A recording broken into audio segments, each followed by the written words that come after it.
今日咧用絲蔓越莓做一個 scone， 好簡單嘅。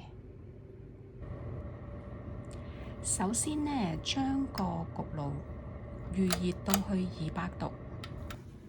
我哋咧會預備乾嘅材料先嘅，咁需要2杯嘅麵粉啦。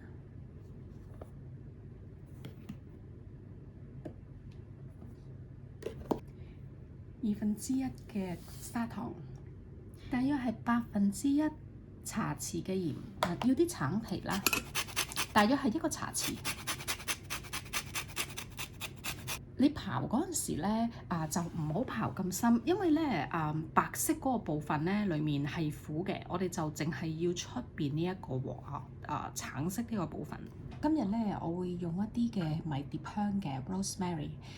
如果你唔想用，唔中意 rosemary 或者係我係屋企冇嘅，你唔用都得㗎。嗱，點樣攞啲葉出嚟咧？就係你咁樣一推。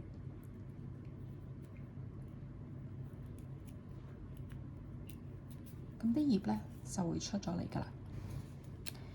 咁今日就懶啲，切佢啦，淨係用鉸剪剪一剪佢，大約呢一個嘅大細啦，加埋落去先。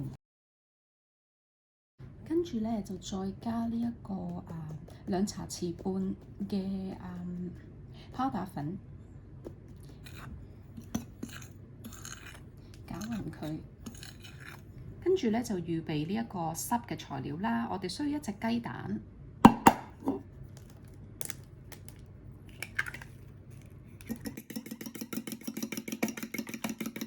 我今日咧用呢一個咧係10% 嘅half and half。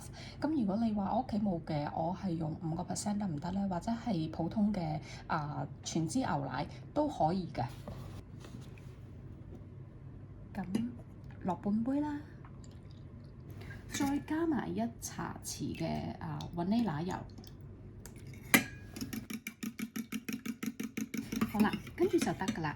而家咧就將佢擺返入雪櫃先，所有材料咧盡量係越凍越好嘅。呢度咧係1/2杯嘅凍牛油，我哋就將佢切粒啦。隻手咧盡量就唔好掂到嗰啲牛油，因為咧你想佢凍嘅。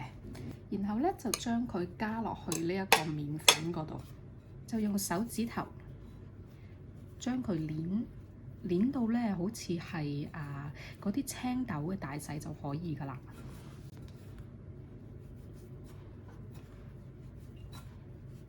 好，咁樣咧大約就可以㗎啦。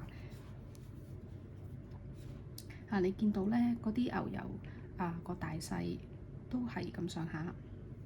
然後咧，將濕嘅材料咧加落去，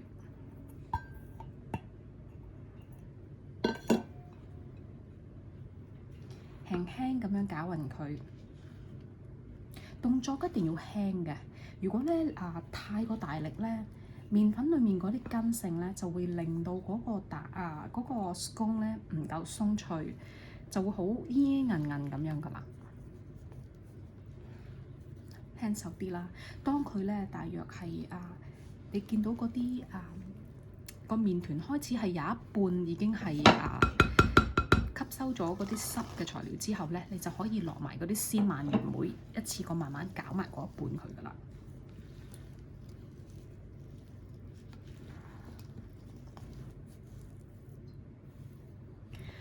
我咧就比較鍾意用手嘅，如果你咧可以用一個可以用個 spatula 都得，但係咧手就好粗糙啲啦。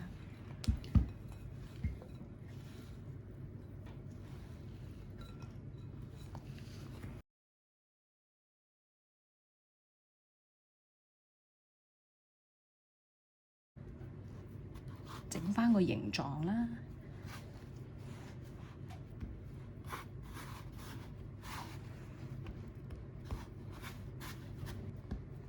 然後咧就壓佢大約係到1到2個厘米厚度啦，再將佢切成三角形。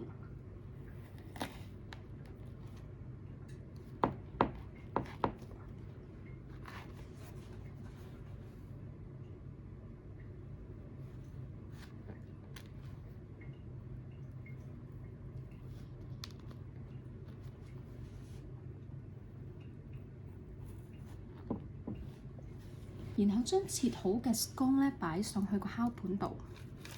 因為一陣間焗嘅時候咧，佢會膨脹㗎，所以就盡量分開少少個距離，大約係1.0米咁樣啦。跟住咧，我哋就同佢掃上一層頭先用嗰啲忌廉啦，或者係牛奶。咁樣咧，一陣間焗出嚟嘅時候咧，佢就會金黃啲。呢個步驟可以省略嘅，如果你都冇乜所謂嘅話。然後咧，將佢擠入去預熱咗400度嘅焗爐嗰度焗20分鐘。咁樣咧，呢一個scone咧就完成㗎啦。你可以加啲嘅糖霜做裝飾啦，但係咧，我今日就省略啦。